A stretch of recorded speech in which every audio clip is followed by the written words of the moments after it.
Christmas ధ్యానాలు. అంతటా మరియ ఇంచుమించు 3 నెలలు ఆమెతో కూడా ఉండి పిమ్మట తన ఇంటికి తిరిగి వెళ్ళెను.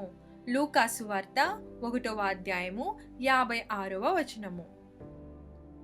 యేసు పుట్టుటకు 5 నెలల ముందు ఒక కన్య స్త్రీ గర్భవతి అవడం, అదేవిధంగా వృద్ధాప్యంలో ఉన్న స్త్రీ గర్భవతి కావడం అసాధారణం. కానీ దేవుడు దానిని సాధ్యం చేశాడు. దేవుని శక్తి వలన వృద్ధాప్యంలో ఉన్న ఎలిజబెతు గర్భం దాల్చింది. అదేవిధంగా దేవుడే కన్య మరియ గర్భమున ప్రవేశించాడు. ఆ తరువాత మరియ ఎలిజబెతు గృహమునకు వెళ్ళి ఆమె ఇంట్లో 3 నెలలు ఉన్నది. ఆ తరువాత మరియ తన ఇంటికి తిరిగి వెళ్ళింది. కానీ ఆమె గర్భం దాల్చిన విషయం యోసేపుతో బహుశా చెప్పి ఉండకపోవచ్చు.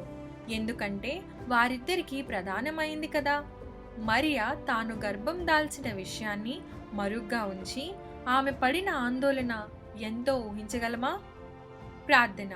దేవా, అసాధ్యమైన కార్యాలను సాధ్యం చేసే మీరు మా జీవితంలో కూడా అసాధ్యమైన కార్యాలను సాధ్యం చేయండి.